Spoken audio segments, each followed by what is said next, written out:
Welcome to Mrs. Peach Thrifty Living. I'm so happy you're here today. Today is hashtag Tea Tuesday. It is hosted by my friend Patty at Life with Patty and Kathy at Kathy's Favorite Things. You can go over and check and see what they post today and what everyone else in this wonderful collaboration is posting today. This is a mixture of all kinds of things, and when you go and watch someone else's, be sure and tell them that Mrs. Peach sent you over there. I am drinking out of my cup. Best Mom Ever. I've had it for some time now. And on the back of it, it says serving size 1 Super Mom. I've showed you this cup before. I have my usual coffee in it. I like tea, but my choice is coffee, so I tend to have that way more than the other. Today, I have another A Glimpse in My Life. This is going to be episode 27. It is all in my playlist, and if you are interested, you're welcome to go back and watch from beginning to the end of it.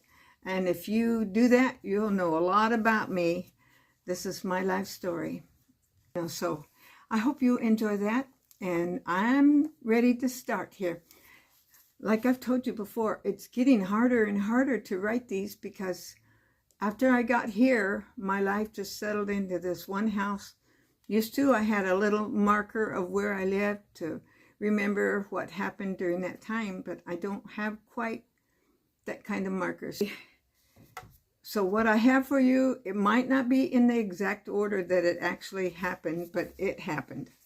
After Richard's health was declining, I've told you about him going on dialysis and all that, and he no longer could work on his job. And we had a trailer. We often went to our favorite spot to go camping up in the hills. I think it's a national campground. And we went there for many, many years and had lots of vacations there. And we had our old trailer, but very comfortable. It had a bedroom in the back with a little teeny walk around, barely, you know, that you could stand up and walk around and make the bed. And it was very comfortable. And it had a back door. And we had that, and we took it camping. Richard found out that he could become a campground host. But before that, I want to back up a little bit and tell you another little story. I seem to do that every once in a while here. At one point, when our kids, Gail and her husband and Caleb and Rochelle moved back to Nebraska, we got the bright idea, let's move back where our kids were. Now, we have 2 sons here, so, you know, it's not as if we didn't have anybody here. I think my parents might have still been living, so I don't know what was in our mind, but we got the bright idea we was going to sell out and move to Nebraska. You know, it's a little cheaper to live there, at least I understood it was at that time. So we had a big yard sale, and sold lots of things, and Richard sold a lot of things he probably wished later he wouldn't have sold. Well, I don't know who it was, probably me. I started getting cold feet, and I'm thinking, oh, I don't know that I can move from here, and you know, thinking of all the things. We had our home, and it was paid for, and didn't have to worry about things like that. And so I voiced my sentiments, and Richard did too eventually, and we decided not to sell out and go. Good thing we didn't, because it wasn't too long after that they moved to Florida. He went on to do some more schooling in Florida, my son-in-law. So that would have left us in Nebraska without a family. Well, his family was there, and they were lovely people.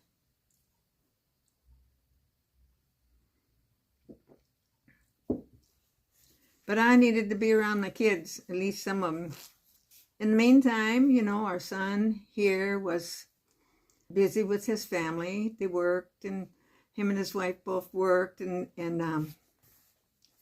they had bought a home up a little further in the hills and had bought a beautiful 5-acre lot, and it was beautiful. It was in an orchard of olive trees. And then eventually they sold and bought 2.5 acres on a beautiful property there, and that's where they still live now. That's 20 plus, I don't even know how many years ago. So they were making their lives also. Josh was growing up, and so back to my story about camping. And when Richard didn't have a job anymore with the school and he was on disability or whatever it was, he found out he could become a campground host up in the hills, and he absolutely loved it. Well, Josh was still in school, so we came back and forth. He got the job, very low pay. I think it might have been $100 a month, but free camping all the time. Nice spot, and no electricity. So, you still had to worry about getting all your supplies and your whatever to keep everything going. Or his responsibilities for getting this wonderful job was to keep the bathrooms clean, keep the campsites clean. Hopefully most everybody cleaned up after themselves. There were occasions that they didn't. If there was too much noise at night, he might kindly ask them, not to be so loud or whatever, but then they had somebody else he could call if there was a problem. So it was a good thing, and he loved it. He loved it. So, and we would go up on the weekends. They had an amphitheater there, a little campsite one with the little benches and the little stage. And so we got permission that we could have church services there. I had a little portable keyboard, and I had a little microphone and all the things that you would need. And so I took my keyboard up there, and I would play it and sing songs that everybody would recognize, not the newest, latest gospel songs, but some that people that was camping there might enjoy. And then Richard, he would take his Bible, read a few scriptures, and then talk about it just a little bit. And that was our service, and did very well. We had a pretty good little crowd. I'll see if I can find a couple pictures and post here. We also was able to put together the 4th of July celebration, and that was a lot of fun too. So we was having a good time, summer, and in the afternoons we would go down to the little beach area and spend our afternoons reading, or some of them playing in the water. There was also rafting down the river. Someone would take the group, whoever wanted to go, up to a mile or two, or I don't know how far, up higher, and then they would raft down back to our campsites. That was a lot of fun, and Richard did it for a long time, and eventually he got to where he would wear a helmet. After a while, he decided, I'm just too old for this. A lot of our people from our church would come up and camp there, so every so often we had wonderful people that would camp near us, and we got to know a lot of people. And we would have, when our church group would come, we would have potlucks, and we'd put all of our food together and eat together, and then we'd play card games, a lot of card games. That was the most thing. Richard became a dumpster diver. And you would not believe the things people threw away when they was getting ready to leave.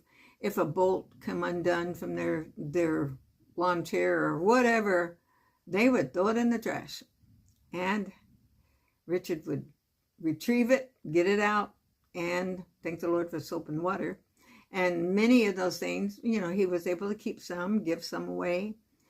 And he also collected cans and bottles.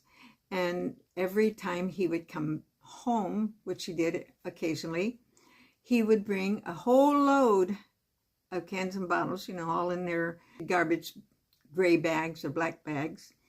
And then he'd cash them in. And probably over that summer, he made about $1,000, right around. I hope you enjoyed that little memory of a glimpse of my life.